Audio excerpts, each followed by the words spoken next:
I am joined today by the legendary Ken Casey from Dropkick Murphys, who, of course, are coming out to Australia imminently as part of the tour with Alkaline Trio. Ken, thank you for chatting today. How are you? You're having a busy 2024.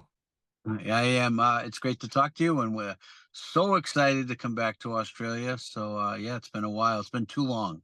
Yeah, I was doing the maths with it all, and you weren't here all that long ago, but 2018 feels like It a feels lifetime like ago. forever. I just could It's- not get over that maths. But I know. like we've obviously had some extra shows we've had to accommodate because the demand has been so big. And it's not your first time, but with the pandemic years, the madness of the world, there's also been new music coming out. So we've got a fair bit to be excited about this year. But talk me through at this point in your career, having so much music to choose from, set list wise. What are we thinking for these shows? Like, I don't want to reveal everything, but are you planning on mixing stuff up for the different shows? Because you've got a couple additional ones in Melbourne and Sydney, obviously. Like, have you had the chat yet? Yeah, no. The double shows, Melbourne and Sydney, we will play two completely different set lists. In the encore or something, we'll play the few songs that you have to play both nights. But for the basis of the full set, we'll play totally different songs. I think in our repertoire now is like over 200 songs that we could play at any point in time. We've been really going deep to kind of just keep circling through everything, and it keeps it really fresh for us. So we get excited about the opportunity to do things like we will be doing in Melbourne and Sydney, where we play a very different, well, a completely different set. Yeah, and I think that's an exciting thing for both the band and fans because it keeps it fresh. But it's a good problem to have too much good music. But obviously, it does mean it gives you that opportunity to do that when you do have back to back shows like that. So that's a very good way to use your good material. But Mm. for some reason, I feel like so many Australians have such a link to Dropkick Murphys, and we are obviously such a far distance away from where you guys are based. But can you take me back to some of your Australian performing memories? It doesn't even have to be the most recent one here. Like, how are Australian fans in comparison to when you play in your hometown or anywhere else in the world? And what is a standout Australian live memory from the last times you were here? We've had some great memories, some great shows. I mean, going back to the very first time we came to Australia in '99, and it happened to be our former guitar player Rick Barton's birthday, the day we arrived, and the promoter said, "Oh, I'm just going to swing you over to Bondi Beach. The kids in the scene want to have a cookout for Rick's birthday." And we're like, "What? Like in America?" I mean, because in '99, we weren't that big in Australia. We were playing like 300 seaters, so it wasn't like people were trying to be nice because we were somebody. They were being nice just because they're legit nice, and we were so freaking blown away that like people across the world would take the time to like have a birthday party for someone they never met. It was awesome. And from there, it's just been for us just kind of like mutual love fest with the Australian audience. I just feel like, you know, I consider Australians to be sincere, like to have a good time. If they love you, they love you. If they don't, they'll let you know. So when you earn their love, you feel like it's worth it, And yeah, we've just had a great time. We've had, some crazy stuff at shows. I remember one show, I forget what city it was in. We had a kid smash through a window and sprayed the whole stage down with a fire extinguisher, just like a drunk kid who I don't know if he couldn't get into the show and he was butthurt or something, but we left the stage and chased him about a half a mile down the street, and we caught him. We Ooh, went easy. nice Yeah, one. but he was like, "Holy shit! I didn't expect the band to actually run down the street and catch me." But they did. We did, and there's been a couple of funny, kind of crazy nights like that. But the shows have just always been. And by the way, I also have to say, especially I always say in Sydney, Melbourne, and particularly, we always loved it. That like there was this real appreciation for American hardcore, particularly Boston hardcore, and we were always thrilled by that. That like that far away, these kids. I'm not talking just like your basics, like really deep dive stuff that the kids down there knew about in the early days when we go, and we just were like, wow, man, these kids know this shit. And we've always found that to be cool, you know. Yeah, absolutely. And like you said, it's just a wild blowout because we are so far away, but that is such a connective tissue for so many people, and it stems back, to the 90s and beyond for you guys, even with your journey. So we will continue that Mm. in 2024. I don't know if it's anyone's birthday, but we'll see what we can do if we can do a party of some sort. We'll take any party you want to throw us. Hell yes. Well, let's talk. As I mentioned, since you've been here, there has been some new material with Okema Rising and The Machine Still Kills Fascists. Okema, yeah, yeah. No, that's the town Woody Guthrie was born in Australia, in Oklahoma. Yeah, they were obviously both recorded at the same time. And as you touched on with Woody Guthrie, they were utilized unpublished lyrics from him. Both amazing pieces of work, and kind of crazy that it's still ever so timely in 2024 with a lot of the stuff that's dealt with those. But it's not the first time Woody Guthrie has been linked to it. Obviously, I'm shipping up to Boston links to his words, so it's not a new collision there. But can you talk me through crafting these two recent albums and what tipped the decision to finally use these unpublished works? Because I know you obviously had put your eyes and hands physically on these a fair while ago. What was the decision to do it now? Yeah, the first part of a very fun journey was going through the archives of his unpublished lyrics and just seeing how some of it was just like crying to be recorded now because it was so timely, you know. And I really enjoyed the journey of selecting what lyrics we were going to use. And then most of it was done in the studio, really, when we got to. We wanted to just do the whole thing in Oklahoma, you know. So we went to Tulsa, we went to a famous old studio and just soaked up just the vibes of trying to be, around, Woody's territory and his people, and it all just came together, and it was a really fun challenge. And and by the way, we did it all completely unplugged. But a lot of it we play now live electric, and it Mm. translates really well. It just sounds a little bit more aggressive, so people have seemed to like the live versions of the Guthrie stuff, and we'll definitely play some of that down under for sure. Excellent. Well, you just preempted my next question, so thank you very much. That saves us going down that if we're getting new material. And I touched on shipping up to Boston, but I want to give it an Aussie slant. I don't know if you heard it, but back in 2022, we had some Australian royalty cover that track. Our kids' amazing band, The Wiggles, dropped a slightly more kid-friendly version.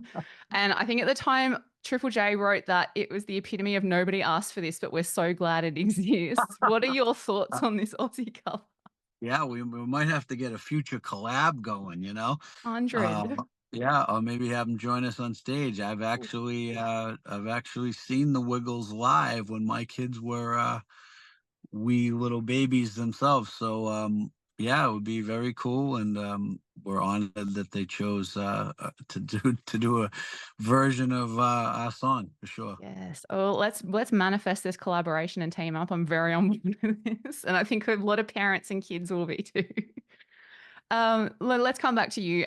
You're obviously synonymous with punk and hard rock, and of course, now I always want to say Celtics because I'm a Celtics fan, but Celtic Factor. I'm going to say it properly. But Uh-huh. I know in the past bands like the Rolling Stones and AC/DC have been thrown in the mix as influencers, as some bands who have played a bit of a role in your beloved sound. But I've also had a look through your pre-show playlist on Spotify, and we've got The Clash, The Dictators, The Crack, Eagles of Death Metal, a bunch of bands. Is that a pretty safe summation of the tunes you guys like listening to in your own downtime, or are you even a music listener when you're not immersed in touring and creating music? No, yeah, of course I am. We all are, and yeah, I think that's a good representation of everything from hard rock to oi and hardcore and everything in between, and Irish music as well. And you know, I it's so hard when people say like, "Well, what influences your sound?" Because I don't think there's really, it's just like throw it in the mix because we do so many different styles. When you think about it, that we could be a band that could do like some straight up Celtic jig song to all of a sudden a fast hardcore song to an AC/DC cover like that. That's a pretty wide, it's all in the same family in some ways, but we feel like blessed that we've been able to do such a weird, eclectic, variation of songs, but at the same time, it all just kind of works, and because it's just who we are. I think people just know that we're like wearing our influences and what we love on our sleeves, and not trying to play music that we aren't. You know what I mean? Absolutely. And that authenticity shines through. And I think there's a big factor in the longevity and the legacy that you have. And it's not even a thing that you just peaked at the start and that was it. Like you've continued to write new music, you continue to evolve, but you've always had that thread of who Dropkick Murphys are at the heart. So it's absolutely the case on the other side for us all seeing it happen as well. So I completely concur. By To the way, start, this is the wildest thing I've ever done, as the sun goes down here, to just watch myself fade into darkness on a Zoom. It's kind of cool. it's actually it's a nice vibe, and my sun is rising up and slowly heating up my room. Oh, look at that. That's the Boston sunset there in the back. Oh, stop it. Oh, You I'm can so actually see this. You can jealous. see the skyline if I zoom in enough. I don't know if you can, but anyway. This is too beautiful. I feel like I'm getting a little treat to Boston while we're here. Well, to start to bring us to a close, you've had obviously so many incredible milestone moments throughout your career. It was a treat recently, of course, to watch you guys perform with No Effects for their final performances, but literally everything from performing for Bruce Springsteen, Hollywood soundtracks, soundtracking the Red Sox to victory back in 2004, which I loved watching that Netflix special recently, recapping that whole thing. But we can't list everything you've done and achieved because we'll be here all day. But at this point in your career, at this point of everything for the Dropkick Murphys, what is it that you're most proud of from this incredible adventure with the band, and what do you love most about it? At this point in time, it sounds kind of corny, but the band's charity fund, which has been going for hard to believe, almost 15 years now. But really, that's, I feel like, at this point in our career, the legacy that we want to leave behind the most.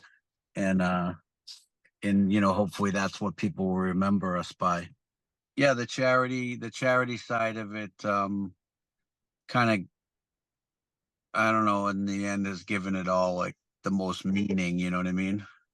I love that. And it's such a really, really inspiring thing to see bands caring so much still and still fighting the good fight with all of that stuff. But all good things must come to an end with our chat today, but the tour is still ahead of us. So, final question today, can we get a sneaky peek inside the Dropkick Murphys live world? What is one essential thing we would always find on the Dropkick Murphys rider? That's a great. I know that a lot of coffee and a lot of cigarettes is the two things you usually see on the rider. I don't smoke, but I drink way too much coffee. But especially in Australia, the one downside is, well, I feel bad for you people, because when you want to go anywhere in the world, you have to travel so far. But for us, I will be surviving Australia on large amounts of coffee, because the pickup time for the whole, like, because we're not on a bus or anything, which we normally are. So we'd normally be, living in the bus outside the venue. But since we're flying internally for everything, it's usually like, hey, the runner for the venue will pick you up at 7 o'clock, say. And at 7 o'clock at night is exactly when I feel like I cannot keep my eyes open for another Yep. second. So at 7 o'clock at night, I'm having like a quadruple espresso, and just trying to get through the show. So, but of course, once you turn on 115 decibels of loud electric guitars behind you, no matter how tired you are, you wake right the hell up. So, Yeah, but absolutely. yeah, cigarettes and coffee are the two constants on our rider. Excellent. Good to know. Well, you are coming to a good place for coffee, so we'll definitely look after you there. Well, can't thank you enough for sparing the time, and sorry to put you in the darkness.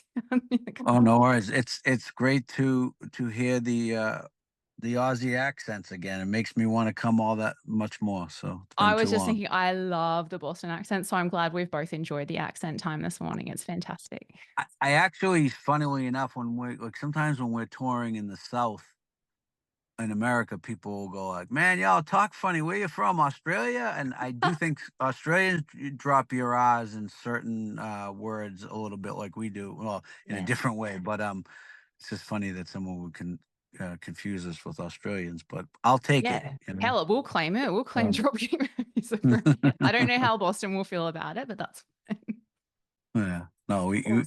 they'll loan us to you anytime. Oh, thank you. We promise to So send you back in good nick, so that's all good.